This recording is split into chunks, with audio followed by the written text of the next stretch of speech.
क्या आप यकीन करेंगे कि एक कातिल जिसे कत्ल करना है और उस कत्ल को 2 हिस्सों में बांटता है। पहला 3 कत्ल वो जो करता है वो इसलिए करता है कि उन तीनों से उसे नफरत है। फिर उस 3 कत्ल के बाद बाकी के 3 इसलिए करता है क्योंकि उसे उन तीनों से मोहब्बत है। नफरत और मोहब्बत के बीच 8 घंटे और 25 किलोमीटर के दायरे में 6 कत्ल उसने अपने हिसाब से किए। हालांकि हुए 5, क्योंकि छठा जिसे वो एक मुर्दा या लाश समझकर चला गया, सांसें चल रही थी और वो जिंदा बच गई। अभी भी क्रिटिकल है लेकिन हालत सुधर रही है।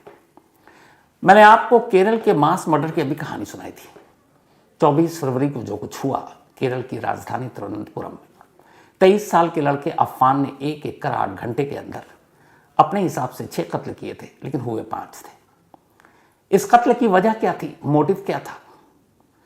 और इस कत्ल के बाद जब खुद कातिल पुलिस स्टेशन पहुंचकर पुलिस को बताता है कि मैं अभी अभी 6 कत्ल करके आया हूं और शहर के 3 अलग अलग जगहों पर 3 अलग अलग घरों में मैंने ये सारे कत्ल किए हैं, उसकी इन बातों को सुनने के बाद जब पुलिस की टीम इन 3 अलग घरों में पहली बार दाखिल होती है तो उस घर का मंजर क्या था, उस घर में कहां कहां किस तरीके से वो लाशें रखी थी, उन लाशों के साथ क्या कहानी थी। तो पहले तो पुलिस की जुबानी वो पूरी सीक्वेंस कि जब वो घर में दाखिल हुए 3 क्राइम सीन में और वहां जो कुछ उन्होंने देखा वो, और दूसरा अब अफान जिसकी हालत बेहतर हो रही है क्योंकि आखिरी कत्ल से पहले उसने खुद जहर पी लिया था, उसने क्या कुछ बताया इस कत्ल के मकसद को लेकर।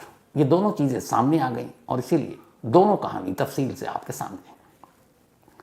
जब 24 फरवरी की शाम 6:15 बजे वेंगा राजा मुड्डू पुलिस स्टेशन पहुंचा अफान और उसने कहा कि मैं अभी अभी 6 कत्ल करके आया हूं, तब उसने पुलिस को एक पता दिया था। उसने कहा यह पहला एड्रेस इस थाने के करीब है, यहां आप जाकर देखो 3 लाशें पड़ी हैं। 4 पुलिस वाले सबसे पहले उस घर में पहुंचते हैं।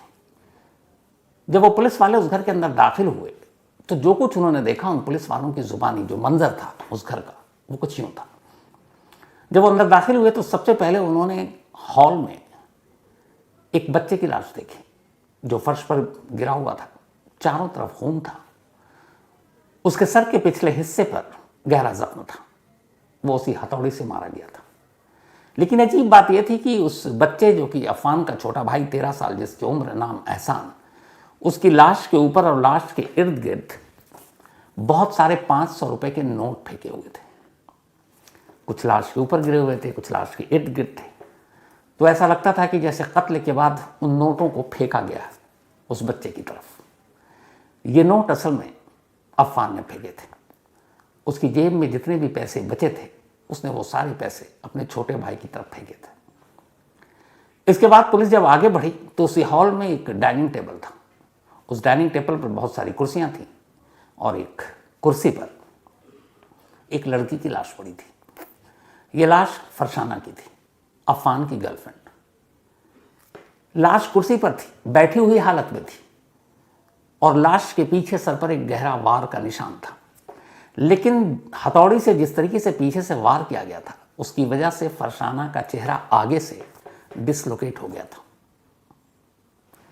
क्योंकि वो वार शायद बहुत जोर से मारा था।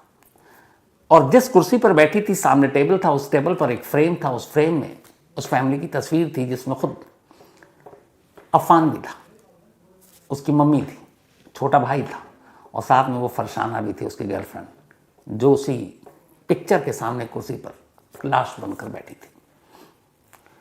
ये 2 मंजर पुलिस वालों ने देखा। चूंकि अफान ने कहा था कि इस घर में 3 लाशें हैं, इसके बाद पुलिस ऊपर जाती है, कमरे के अंदर जब दाखिल होती है तो तीसरी लाश अफान की अम्मी की थी।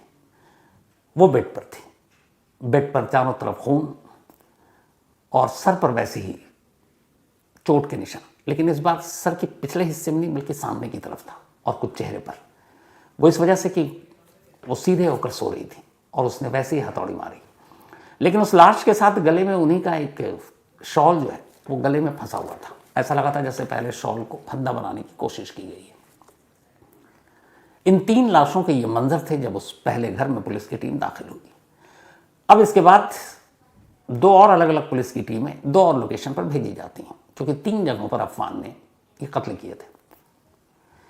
इसके बाद जब पुलिस की टीम दादी के घर पहुंची, अफान की 88 साल उम्र, तो उनकी लाश फर्श पर थी और सर के पीछे गहरा घाव था। सर का कुछ हिस्सा पिछला गायब भी था। शायद दादी को उसने एक से ज़्यादा बार हथौड़ी से वार करके मारा था। जो उसके अपने घर में उसकी अम्मी, उसकी गर्लफ्रेंड और उसके भाई, उनके जो सर पे जख्म थे वो एक एक वार के थे। मतलब उन सबको उसने एक ही बार हथौड़ी से मारा था और एक ही बार वो फैटल हो गया, जानलेवा हो गया, वो मारे गए। लेकिन दादी के सर पर एक से ज़्यादा वार थे और लाश फर्श पर पड़ी थी। अब पुलिस की टीम तीसरे स्पॉट पर पहुंचती है जहां उसके चाचा और चाची रहते थे, लतीफ़ और सजदा। जब पुलिस वहां पहुंची तो जब उन लाशों को देखा तो पहली बार पुलिस भी थोड़ी डरी, इसलिए कि खासतौर पर उसके चाचा की लाश की जो हालत थी उसको देखकर सीधे सीधे यह एहसास हुआ कि अफ़ान ने उन्हें बहुत ब्रूटल तरीके से मारा है। अफ़ान के चाचा लतीफ़ के सर का आधा हिस्सा लगभग गायब था। चेहरे पर भी बहुत सारी चीज़ें गायब थी और पुलिस के हिसाब से चाचा को अफ़ान ने उस हथौड़ी से कम उनके सर पर और चेहरे पर 20 बार मारा होगा, 20 टाइम्स। अब हथौड़ी और 20 बार मारना आप हालत समझ सकते हैं। तो सबसे ब्रूटल तरीके से उसने अपने चाचा को मारा। चाचा की लाश ड्राइंग रूम में कुर्सी पर थी, ठीक वैसी जैसे उसकी गर्लफ्रेंड की लाश उसके अपने घर के ड्राइंग रूम में, हॉल में कुर्सी पर थी। यानी चाचा को उसने तब मारा जब वो कुर्सी पर बैठे थे और पीछे से पहला वार किया था। इसके बाद पुलिस की टीम किचन में दाखिल होती है, उसी चाचा के उसके घर पर। किचन में उसकी चाची की लाश जमीन पर पड़ी थी, खून से लथपथ, और चाची के सर पर भी अनगिनत वार के निशान थे। कभी लगभग सर का ज्यादातर हिस्सा पीछे से गायब था। एक से ज्यादा बार हथौड़ी से मारा था। स्टोव पर उस वक्त चाय का बर्तन चढ़ा हुआ था और बर्तन के नीचे 2 कप थे। तो अंदाजा यही था कि जब अफ़ान उस घर में पहुंचा तो उसकी चाची उसी के लिए चाय बनाने के लिए किचन में गई थी और वो चाचा को मारने के बाद किचन में आया और फिर चाची को मारा। ये सारे मंजर थे 3 घरों के, दहला देने वाले, जो पहली बार पुलिस वहां मौके पर पहुंची और उन पुलिस वालों ने अपनी आंखों से ये सारी चीजें देखी। तो ये तो क्राइम सीन का पूरा हाल था जो आपके सामने मैंने बयान किया। अब वही सवाल कि अफ़ान ने यह कत्ल क्यों किया, वजह क्या थी और उस दिन का सीक्वेंस क्या था, उसने किस किस तरीके से मारे। क्योंकि जो पहली रिपोर्ट आई थी कि पहले उसने इसको मारा फिर उसको मारा, उस दिन क्या किया, वो कहानी अब तक सामने नहीं आई थी। क्योंकि अफ़ान ने खुद जहर पी लिया, उसके बाद हॉस्पिटल में एडमिट, उसकी भी हालत नाजुक थी। लेकिन अब अफ़ान की हालत सुधर रही है और आज लगभग उसकी हालत में काफ़ी सुधार हुआ और पुलिस वालों ने उससे बयान भी लिया। और वही बयान अब मैं आपको सुनाने जा रहा हूँ कि उसने क्या कुछ बताया और जिस तरीके से उसकी हालत सुधर रही है उसके हिसाब से कल तक शायद हॉस्पिटल से उसे डिस्चार्ज कर दिया जाए और कल ही उसको अरेस्ट कर लिया जाएगा ऑफिशियली, क्योंकि अभी तक हॉस्पिटल में, उसी हॉस्पिटल में उसकी अम्मी का भी इलाज चल रहा है, जिससे उसने लाश समझकर छोड़ दिया था। और उसकी अम्मी की तबीयत में भी अब सुधार हो रहा है। हालांकि सर और चेहरे पर गहरी चोट है, लेकिन शायद उम्मीद है कि जिंदगी बच जाए। तो जब अफ़ान से पुलिस ने पूछताछ की कि तुमने क्यों मारा, कैसे मारा, कहाँ से शुरुआत की, कहाँ ख़त्म किया, तो उसने पूरी कहानी सुनाई। और वो पूरी कहानी कुछ यूँ है। 24 फरवरी सुबह 11 बजे का वक्त था और इसने इस मास किलिंग की शुरुआत अपने घर से की थी। पहले यह था कि पहले दादी को मारा, लेकिन उसका जो बयान है उसके हिसाब से सुबह 11 बजे वो सबसे पहले ऊपर अपनी अम्मी के कमरे में गया। अफ़ान की माँ एक कैंसर पेशेंट है और उनका इलाज चल रहा और अब हालत में सुधार भी हो रहा था, ठीक, लेकिन काफ़ी पैसे खर्च हो चुके थे इलाज में। तो वो ऊपर के कमरे में गया, उसकी अम्मी सो रही थी, बराबर में उनकी शॉल रखी थी। उसने वही शॉल उठाई और सोती हुई अपनी माँ के गले में डालकर अचानक फंदा कसना शुरू कर दिया। थोड़ी देर तक उसकी माँ छटपटाई और फिर शांत हो गई। अफ़ान को लगा कि माँ मर चुकी है। उसने लाश वहीं बिस्तर पर छोड़ा, बाहर निकला, दरवाजे को बाहर से लॉक कर दिया और सीधे घर से बाहर चला गया। उसका छोटा भाई एहसान तब घर पर नहीं था, उसका एग्जाम था और वो स्कूल गया हुआ था। तो लगभग 11:15 के आसपास वो घर से बाहर निकला। घर से बाहर जाने के बाद वहाँ पर एक फाइनेंस कंपनी है, उनकी शॉप थी, वो वहाँ जाता है और एक कोई ज्वेलरी का छोटा सा टुकड़ा देता है और कहता है कि मुझे पैसे चाहिए। 1400 रुपये उसे मिलते हैं, 1400 रुपये। वो 1400 रुपये लेकर उस फाइनेंस कंपनी से बाहर निकलता है। इसके बाद वो 3 अलग अलग दुकानों पर जाता है। पहली दुकान से वो बैग खरीदता है, दूसरी दुकान से वो एक हैमर यानी हथौड़ी खरीदता है, और तीसरी दुकान से वो चूहे मारने वाली दवा वो खरीदता है।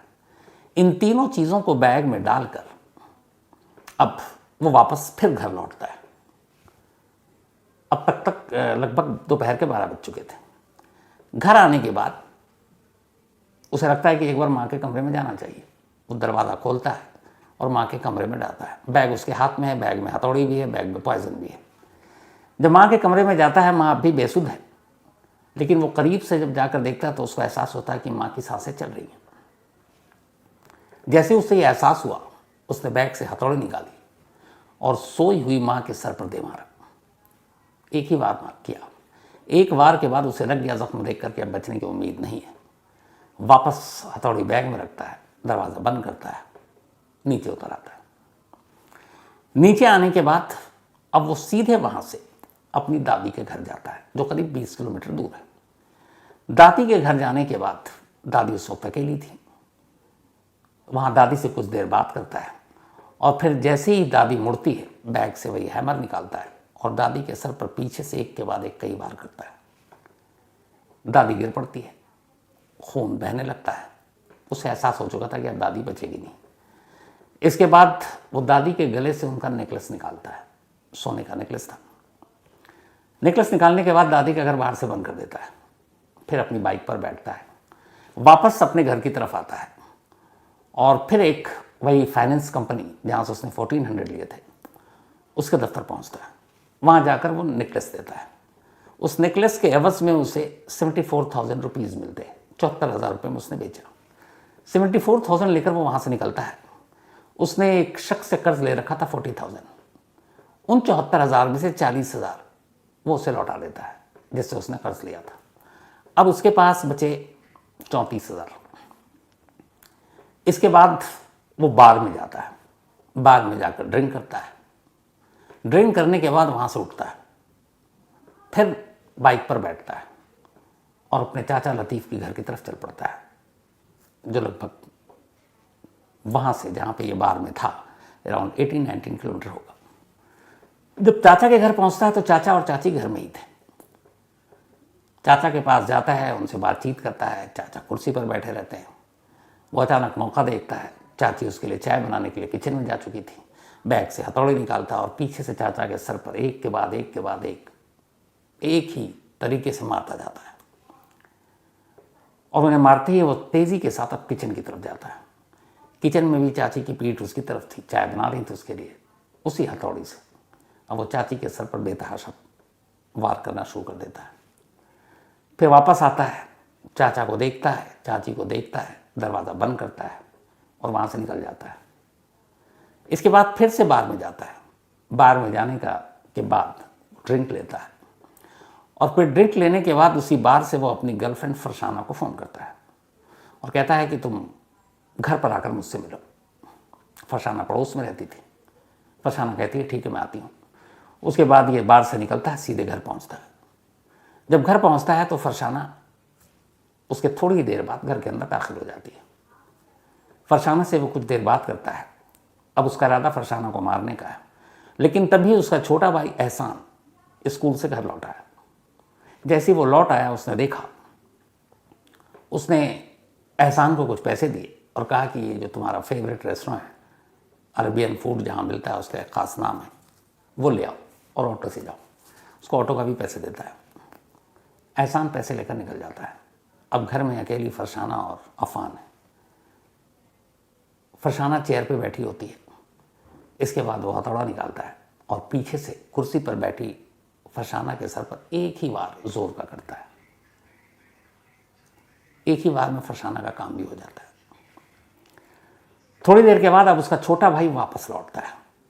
जब वो वापस लौटता है, हॉल में ही कुछ दूरी पर एक लाश पड़ी है कुर्सी पर। पता है अफान को कि अब उसके भाई की नज़र फरसाना की लाश पर पड़ेगी। अचानक वो उसे गले लगाता है, प्यार करता है और फिर हथौड़े निकालकर पीछे से अपने भाई के सर पर एक जोर का वार मारता है। भाई फर्श पर गिर पड़ता है। लेकिन जब भाई घर में दाखिल हुआ और जब उसने फरसाना का कत्ल किया, उससे पहले वो एक और काम करता है। फरसाना को मारने के बाद अब वो घर में इंतजार कर रहा छोटे भाई का। जैसे ही उसका भाई आता है वो भाई को प्यार करता है, फिर बैग से वही चूहे मारने वाली दवा को निकालता है और वो जहर पी लेता है। जहर पीने के बाद अब वो अपने छोटे भाई को प्यार करता है दोबारा और फिर पीछे से उसके सर पर हथौड़ी मारता है। भाई एक ही बार में नीचे गिर गया। उसके जेब में अब भी कुछ 500 के वो नोट बचे हुए थे जो वो उस फाइनेंस कंपनी से नेकलेस बेच कर लाया था। वो सारे पैसे वो अपने भाई जहाँ पर उसकी लाश गिरी उसी के ऊपर यूं फेंक देता है। इसके बाद बाहर निकलता है, एक ऑटो पकड़ता है और वेंजारामोडो पुलिस स्टेशन चलने को कहता है। तब शाम के 6:15 बजे थे और वहाँ जाने के बाद जो पहला पुलिस अफसर मिला, डीएसपी थे वो, एक डिप्टी सुपरिटेंडेंट ऑफ पुलिस, उनको वो सारी बात बताता है। ये 24 फरवरी का पूरा सीक्वेंस था जो अफान ने बताया। जो क्राइम सीन था वो पुलिस ने बताया, जो मैंने आपको बताया। अब सवाल ये है कि उसने ये कत्ल क्यों किया। तो जो उसने वजह बताई वो ये कि उसके फादर सऊदी अरब के दम्माम शहर में बहुत लंबे वक्त से नौकरी कर रहे हैं, ठीक ठाक नौकरी थी, और पिछले 7 साल से तो वो इंडिया भी नहीं आए। दम्माम में उनके ऊपर काफ़ी कर्ज हो गया था, तो इरादा ये था कि यहाँ के कुछ प्रॉपर्टी और मकान ये सब बेचकर दम्माम का कर्ज उतार दे, तो फिर वो भी इंडिया आए। कुछ वक्त पहले पूरा परिवार यानी अफान, एहसान और उसकी अम्मी दम्माम गए थे। वहाँ अफान 6 महीने रहा, फिर लौट आया। इस दौरान में इसकी अम्मी को कैंसर डिटेक्ट हुआ, उसका इलाज चल रहा था और अम्मी अब ठीक हो रही थी। लेकिन पिता का कर्ज, इधर माली हालत ठीक नहीं, बीच में कोरोना आ गया, बहुत सारी दुश्वारियाँ। दादी के पास काफ़ी पैसे थे, दादी ने शुरू में मदद की। चाचा भी पैसों से ठीक ठाक। चाचा ने कुछ वक्त पहले इलाज के नाम पर और बाकी चीज़ों के नाम पर 1.5 लाख रुपए दिए थे अफान को। फिर उसने कुछ वक्त पहले मांगे पैसे। उसने कहा अम्मी के इलाज और बाकी चीज़ों के लिए, फिर अब्बू का कर्ज उतारना है, मदद कर दीजिए, बाद में हम धीरे धीरे लौटा देंगे। चाचा और चाची ने साफ मना कर दिया। उन्होंने कहा कि अब दोबारा तुम हमसे कभी पैसे मत मांगना। उसे बात बहुत बुरी लगी कि इस वक्त मजबूर हैं, पूरी फैमिली मजबूरी में है। उधर फादर परेशान है दमाम में, इधर मदर का इलाज चल रहा है, कमाने वाला और कोई है नहीं, और चाचा चाची के पास पैसे होते हुए वो मदद नहीं कर रहे हैं, दादी के पास पैसा वो भी मदद नहीं कर रही है। तो उससे धीरे धीरे इन तीनों से नफरत होनी शुरू हो गई। फिर उसने तय किया कि लोग हमारे फैमिली की मदद नहीं कर रहे हैं, तो इन तीनों को मार दूंगा और मारकर खुद भी मर जाऊंगा, अपनी जान दे दूंगा। और यही इसकी प्लानिंग थी। लेकिन फिर इसे ख्याल आया कि अगर उन तीनों को मार देते हैं और वो खुद मर जाएगा, तो उसके बाद उसकी अम्मी, उसके छोटे भाई और उसकी गर्लफ्रेंड का ख्याल कौन रखेगा, क्योंकि वो इन तीनों से बेपनाह मोहब्बत करता था। तब उसने फैसला किया कि उन तीनों को तो मारूंगा नफरत की वजह से, पर इन तीनों को भी मार डालूंगा क्योंकि इनसे मोहब्बत है और मेरे बाद पता नहीं फिर क्या होगा। तो बस 3 कत्ल उसने नफरत में आकर किए, 3 कत्ल उसने मोहब्बत में किए, और सारे कत्ल की वजह वही कर्ज और पैसा। ये थी पूरी कहानी। कल तक उसे ऑफिशियली अरेस्ट कर लिया जाएगा, बाकी की जो भी चीज़ें होंगी धीरे धीरे सामने आएंगी। लेकिन ये दोनों चीज़ें जो थीं, पुलिस के ज़रिए क्राइम सीन और अफान का खुलासा मोटिव को लेकर, वो यही थी।